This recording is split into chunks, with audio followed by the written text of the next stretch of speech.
Hello beautiful, welcome back to my channel and welcome to this video where we are going to talk about the new palette by Gourmande Girls and Doodles by the Bunny. This is the Nightshade palette. We are going to do two different looks. I'm going to show you some swatches. Look at this. It's very fun and we're just going to see if this is the same good quality as the palette that they did for Halloween last year. Although Halloween in July, am I the only one feeling this is a little early? And I say that as someone who is Swedish. Maybe I'm not getting that like Halloween season starts in July, but I'm fairly sure because this is the Nightshade palette and they're in the same vein. They did this collab for Halloween last year. It was the Spooked palette and this one looked like this. And I remember saying that the quality of this one is really, really nice. I just feel like the color story was leaning a little bit more neutral than I prefer, especially the shimmers. But I think the quality was really good. So when this one came in, this one I think was like $50 or something, and I'm guessing this is going to be the same price. You can use a discount code over at Gourmande Girls. My code is Angelica and you can save 10% off your order. And if you don't want to use my code, use somebody's code so that you can get some money off. But when I saw this color story, because this is the collab that they're doing this year, and again I think it is like Halloween themed. Maybe I'm not, again, I'm a Swede. I really have not ever celebrated Halloween properly.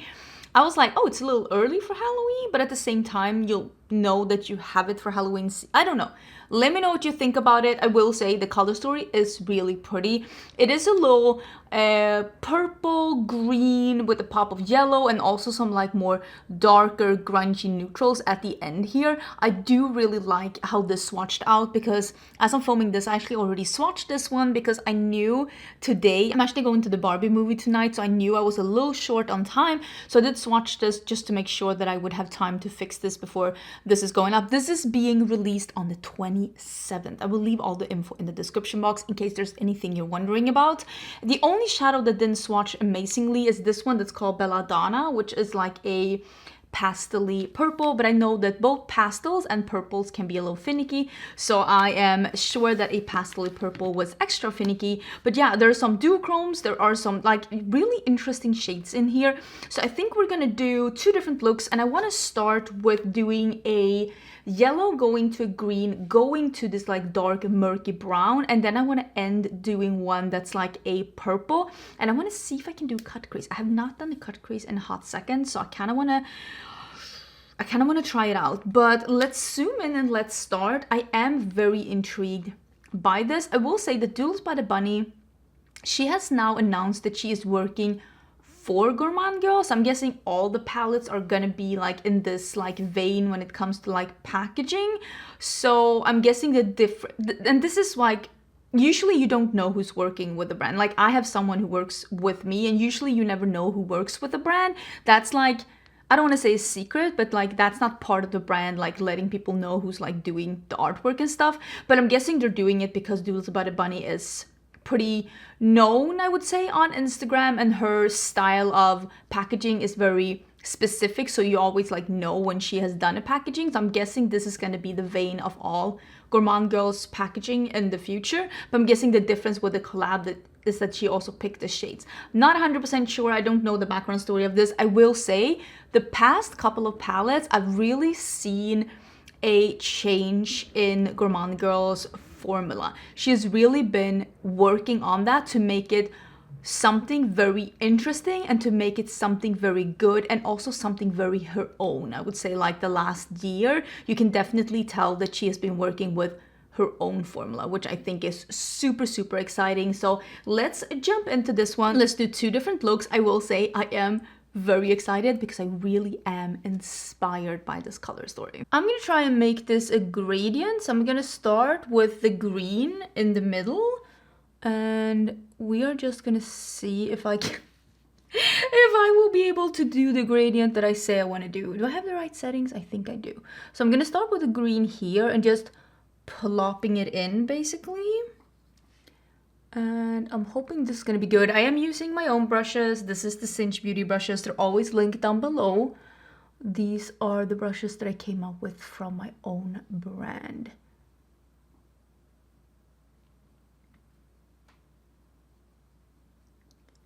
So I'm just blending a little bit on the edge, just seeing where we can end up if we don't blend with another shade. I feel like these blend out pretty good. I'm using the Glaminatrix eye primer, which is a nice eye primer. It reminds me a lot of the Juvia's Place eye primer. And it's a little bit like, it's like using a concealer, but like you're getting the benefits of a primer, because I need an eye primer for my eyeshadow to last all day, to get it to pop. And if you don't feel like you need an eye primer, like don't use it. But if you're ever having any problems with eyeshadow creasing or fading or not blending, an eye primer might be what you're looking for. And these from Juvia's Place and from Glaminatrix, they're easy to blend upon because they're creamy. But this one is definitely in a color that's too light for me, so it looks a little light. I'm gonna leave it like this for now, and we're gonna do the bittersweet, which is the yellow. Oop. Let me see if we can just blend out the creases. I might have used a little too much primer as well, but hey, we live and we learn. I'm just placing the colors now, and we'll have time to figure out blending and like opacity and all of that later. But right now I just want to put the colors where I want them so that we can see like the vision, hopefully. And I think I will use a little bit of this yellow, and I will blend it here on the edge with the green, just because I don't want it to look like a pastel green. And then I'm gonna go back with the green again, and I am gonna intensify that and blend to make sure that it all is somewhat making sense. Is it making sense? Nobody knows. I will say, I don't 100% think that these two shades have the best undertone to like match with each other, because this is more of a cool tone green, and like the yellow, I don't know. They look okay together, but they're definitely not the easiest I've ever had to like work together. I'm gonna do Black Night now, which is that dark shadow. It's like a dark, almost black brown, and I'm gonna put that in the outer corner. And I'm just gonna see what happens if I just blend this one out. I'm gonna clean the brush a bit in between and just keep the darkness out here in the outer part. Maybe I need a little bit of the yellow out here too. Just a little bit. I really like where we are at with this look right now, and I'm gonna do the exact same colors on the lower lash line. And I don't know if I want to do...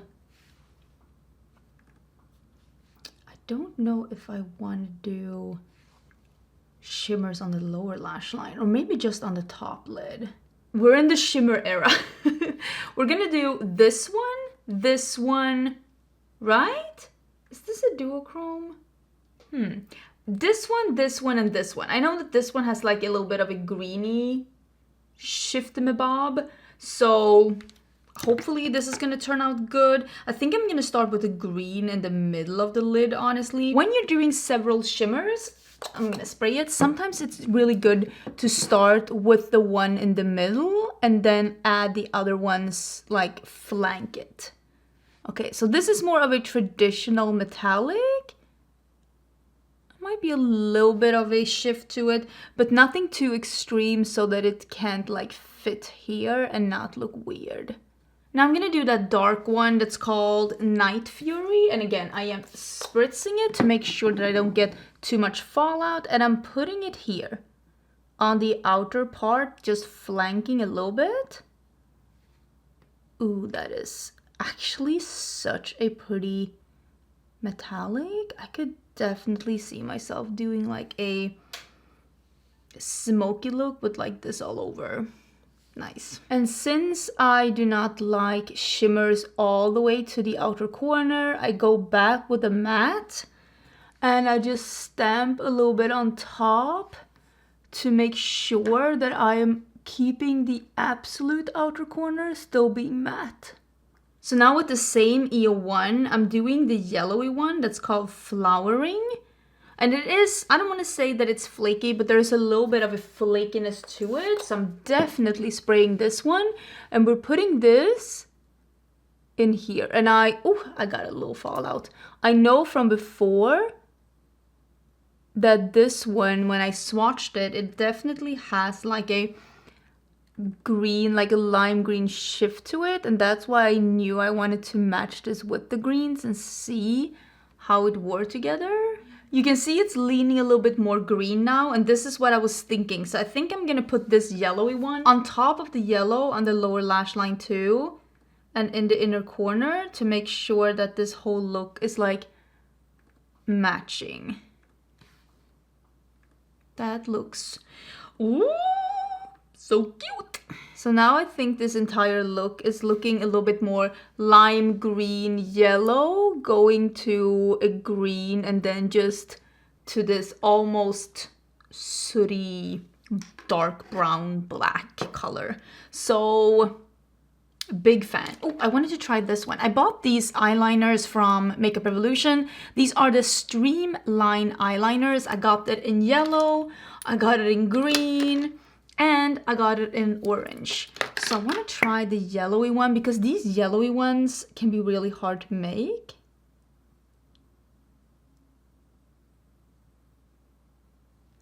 Okay, that's more creamy than I expected. You can see I got some on my lashes. Okay, so far so good.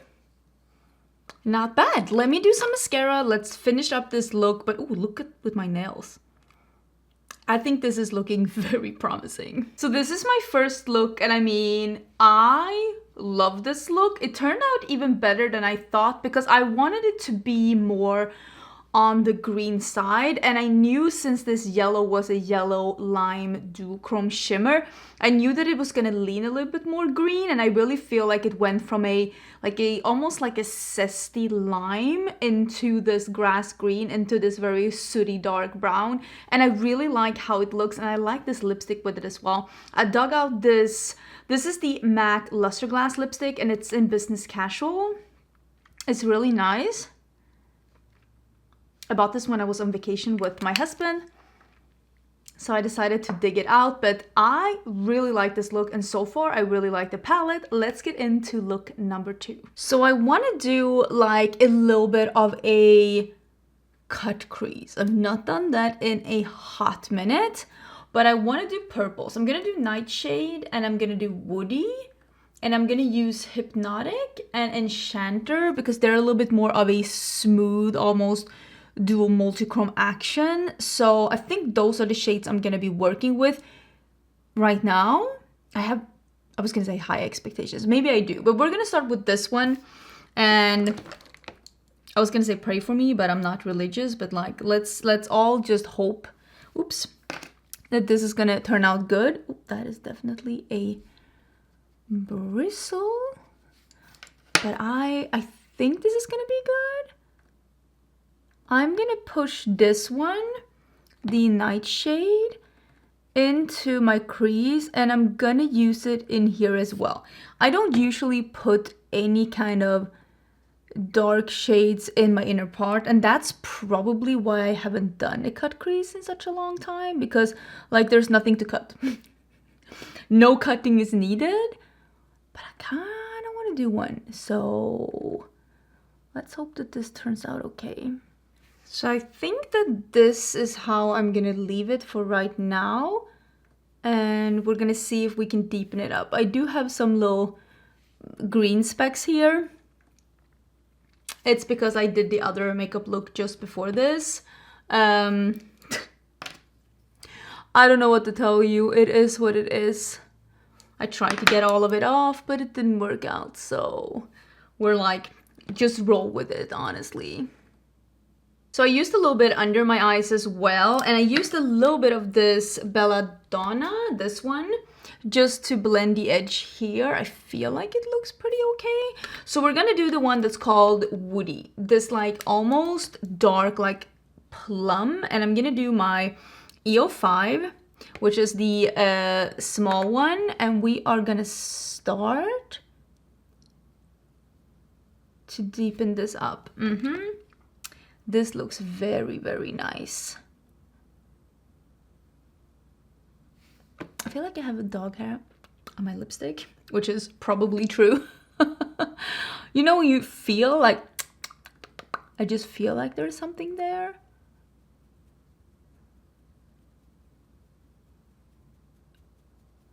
I'm just adding little by little because I want to make sure that I'm not over committing.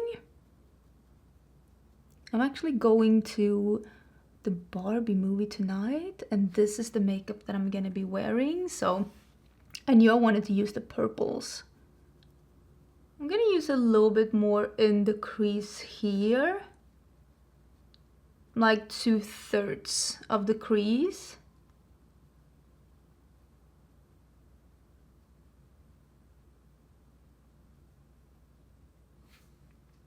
To make it a little darker. I think I'm gonna use a little bit under here as well. And I'm using the EO4 to just blend these into each other. This is my favorite brush to like just make sure that like edges are somewhat smooth and that everything is like blended together, because it is like so precise but still fluffy, but with the perfect like denseness. So this is the difference between the one that's smoked out and the one that is not. I just feel like this is so much more just dramatic and defined, and I don't care about this part. I'm gonna put shimmers on, like nobody cares. Okay, this turned out to be very dramatic. I'm going to the Barbie movie and I look like Ursula. Oops. That escalated quickly, but we are gonna be using these two shimmers, this one and this one. I'm confused. And I want to see, because they're both, I don't want to say toppers, but they're both on the lighter side. And I want to see how I can manipulate these. I'm going to spray this one. Ooh, I'm going to spray this. And I'm going to see how I can manipulate these to make them do what I want them to do. And I'm going to see if I can, like, maybe I'll do a little bit of the primer and do a little cut crease action here, just a little bit. And I'm gonna see if I can just add some more of the darkness here in a little wedge. Again, I want this to be smoky and dramatic, and I want the diagonal because I haven't done a cut crease in a hot second. So I'm gonna use just a little bit of this eye primer. I'm gonna do, this is my EO1. It has a little bit of a tip to it. And I'm just gonna do a little bit. Let me see, let me put this one down. And I'm just gonna do a little crescent thingamabob. I feel like it's been a long time. Maybe it hasn't. Maybe you're looking at this and you're like, girl, it really wasn't that long ago. Something like that. And then I'm doing that Enchanter. That's the light color. And it's like a blue to a purple duochrome topper. And I'm gonna do that just on the edge of this one. And we're gonna meet up with that purple that we used before. So I'm just covering what I did with the primer. That's what I'm trying to say. Because I want the contrast. I'm gonna do a little bit in my inner corner too, I think. And a little bit down here. Oh, that is so pretty on top of the purple. Because it shifts into that violet. Oh, this is why I love toppers. Because they just transform. Now I'm going back with Hypnotic, which is that purpley shade, and we are gonna see if we can just mix these together, what kind of a result they give on the eye. I will say they're not that different on the eyes on top of this primer, not as much as I thought they were gonna be, but I still think that this is a very cool and beautiful look, and I really like how it looks. Even though it's not looking There's not that much of a difference between the two purple shades on the lid, but I still really like how it looks, if that makes sense. I think I'm gonna use this ColourPop one. This one is in Amethyst Hour, and I'm just gonna, I don't know. Is this the right color? I'm not sure. I'm having doubts. Was this the right choice? I think it's okay. I think it's okay. I think this is gonna have to do. I do like it. I kind of wish that there was a little bit of a bigger difference between the two purples on the lid, but I also could have like made a more effort myself as well to like, I'm just blending the edge to just make sure that at least one of them was layered a little bit on top of a purple. You can see this has more of a pinky sheen and this one has more of a lavender blue sheen. They're definitely different, but I think I should have layered one of them on top of a purple to make a bigger difference. But I mean, I love the look. Look at this look. It's gorgeous. I mean, I do feel like a little bit of a Barbie. I think that this eye look is honestly pretty impressive. I don't know about my hair today though, but don't look at my hair too thoroughly, but I really do like this eye look and I really do like these eyeshadows. Overall, I think that Gourmande Girls this past year has really landed in a formula that is beautiful. Pigmented, blendable, buildable. The shimmers are beautiful. Different kinds of formulas. Sheer toppers, duochrome, multichrome, sparkly shades. There are some different things in here and I honestly think that this palette is really beautiful. I'm very, very impressed with what they have created here and I think that this look is beautiful and I think it's going to be a great look for the Barbie movie as well. And the reason why I did my first ever dedicated Gourmande Girls video with like swatches and 2 looks is because I think that this is the best color story so far from the brand. It is very beautiful. Now we've blended into something that's just a smash hit. Good formula, good color story, good everything, and I'm really, really enjoying this. So if you were interested in this, like I said, there will be some info down below. I'm pretty sure that this is releasing tomorrow on the 27th, if I'm not 100% mistaken, but again, double check the description box to make sure that I'm giving you the correct information. Thank you so much for watching the video. Don't forget to subscribe, and I will see you again tomorrow for a new video. Bye!